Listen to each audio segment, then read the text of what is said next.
On est en compagnie de Valérie Gastaldi. Bonjour Valérie. Bonjour Fabrice. Stratégiste chez Day by Day. Avec vous, on revient comme chaque mardi sur ce qui se passe sur les marchés. Semaine, on l'a dit, plutôt calme pendant cet été. Semaine de reprise également pas tellement agitée, même si on a eu des tirs de missiles du côté de la Corée. Finalement, le marché est assez résilient sur ces événements, n'a pas tellement frémi. On a même une clôture au-delà des 5100 points hier sur le CAC 40.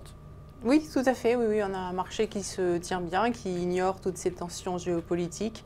Je pense qu'il considère que ces deux chefs d'État sont plus disserts en mots qu'ils ne seront dans la montée en charge de leurs agressions mutuelles possibles. Il vaut mieux que ce soit une agression verbale qu'une agression nucléaire. Espérons qu'il ne se trompe pas, mais en tout cas, il l'ignore complètement. Après, c'est vrai qu'en ce moment, tout le monde a les yeux fixés sur le dollar et en fait sur les politiques des banques centrales. C'est ce qui les intéresse beaucoup plus. Alors justement, ces banques centrales, la rentrée pour Mario Draghi également. Bon, on a eu un mini-sommet, on s'en souvient, à Jackson Hole, où il ne s'est pas passé grand-chose. Est-ce qu'on attend un petit peu plus des déclarations de Super Mario ce jeudi ? Il n'y a pas grand-chose à attendre ce jeudi. Je ne sais pas ce que le marché attend pour ce jeudi, mais moi, je ne pense pas que l'on puisse attendre grand-chose. En fait, Draghi, d'abord, il nous a dit au mois de juillet qu'il n'annoncerait rien avant la réunion du 18 octobre, je crois, enfin la réunion du mois d'octobre. Donc ça, il a dit pas avant l'automne. Donc quelqu'un lui a posé la question, il a bien précisé que l'automne, à sa connaissance, c'était après cette réunion. Donc il a dit qu'il ne dirait rien. Il est quand même pris entre deux feux. Le feu de l'euro, qui s'est envolé et qui, bien entendu, est un énorme problème. C'est pur qu'un caillou dans la chaussure. Là, c'est le rocher dans la chaussure. Et les élections allemandes. Les élections allemandes, il est sous tension parce que, bien entendu, les Allemands sont très handicapés par leur taux très négatif. Tous les épargnants sont pénalisés. Ça fait déjà un petit moment que les Allemands se plaignent à la BCE de cette politique qui pénalise les retraités allemands. Et donc, Mario Draghi a intérêt à calmer le jeu, à ne pas rajouter cette tension à l'ordre du jour. Donc il va être un petit peu gêné pour, prendre des mesures qui seraient, ou avoir un discours qui serait trop ouvertement accommodant. Voilà, il faut qu'il se taise un petit peu à cette réunion. Bon, mais en même temps, ça va être un concours de langue de bois. Alors, si on comprend bien, il va essayer de dire sans rien dire qu'il faut faire quelque chose pour l'euro, mais il ne peut pas à cause des Allemands qui ne veulent pas d'un euro faible. Et après, avec des élections, vous l'avez dit, effectivement, voilà, exactement. À la fin du mois. Donc, il va falloir qu'il soit très doué en communication, parce qu'effectivement, il ne peut pas non plus dire quoi que ce soit qui accentue la remontée de l'euro. On a bien vu au mois de juillet que c'était déjà un problème.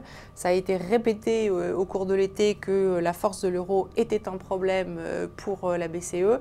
Donc, il faut qu'il joue entre ces deux lignes. Donc, il va nous dire qu'ils prendront des mesures pour réduire la taille, le quantitative easing, si les données économiques montrent que ça devient une nécessité. Il y a un truc de ce goût-là. Il va nous le conditionner aux données et remettre à plus tard. Mais il va aussi continuer à dire ce qu'il avait dit, à savoir qu'à ce stade du cycle économique, la reprise reste encore trop fragile pour qu'on se permette de restreindre clairement la politique monétaire. Voilà, donc on risque de rester accommodant encore quelques mois du côté de la BCE. Oui. Si on va du côté des États-Unis, on a de plus en plus de gérants qui nous disent sur ce plateau, attention, les valorisations deviennent complètement excessives aux États-Unis et on craint cette rentrée. Est-ce que c'est aussi votre sentiment, Valérie Gastaldi ? J'aimerais bien qu'ils aient raison, parce que moi je pense plutôt qu'effectivement on doit avoir cette consolidation. Le niveau des valorisations, c'est pas tellement ce qui me préoccupe. On se retrouve en ce moment aux États-Unis dans une situation où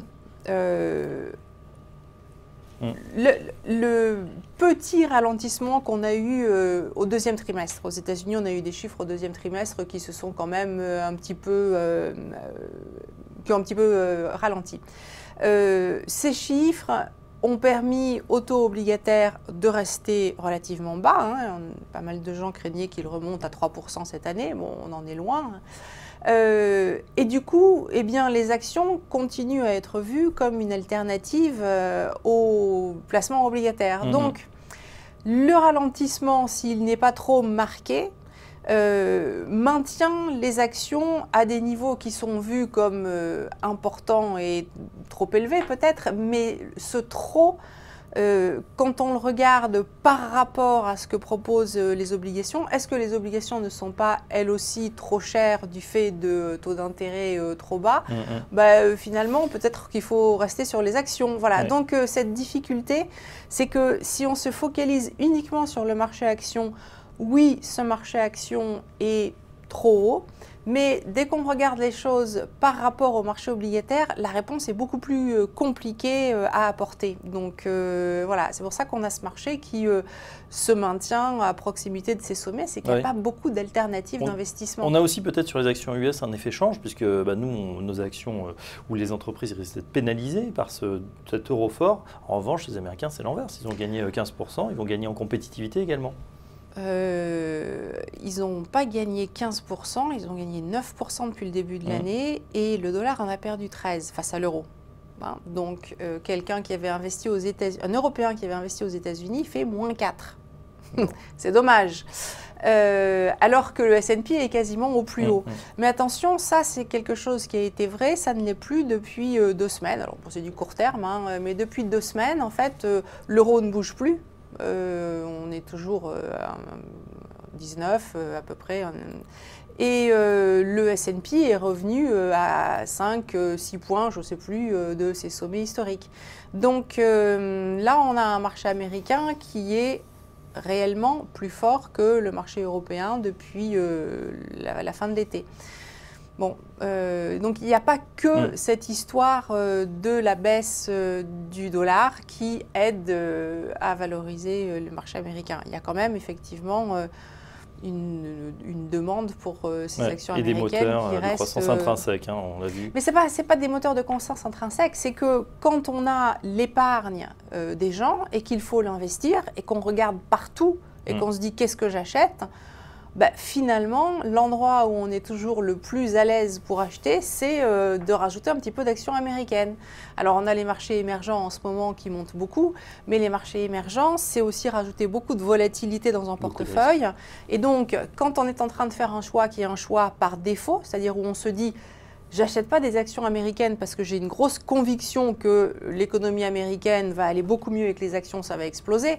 J'achète les actions américaines parce que je suis obligé d'acheter quelque chose. Eh bien, on ne se porte pas vers les actifs qui sont les plus risqués, c'est-à-dire les émergents.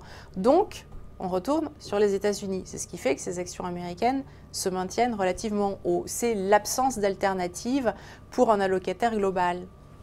Merci Valérie Gastaldi pour ces explications. On comprend mieux, évidemment, il faut se mettre dans la tête de quelqu'un qui dispose de 100 milliards à investir. Hein. C'est beaucoup plus simple à ce moment-là, on perçoit mieux la notion de risque et des investissements bien diversifiés. Merci beaucoup Valérie Gastaldi avec nous ce matin, stratégiste chez Day by Day. Dans un instant, la suite du programme sur Téléfinance.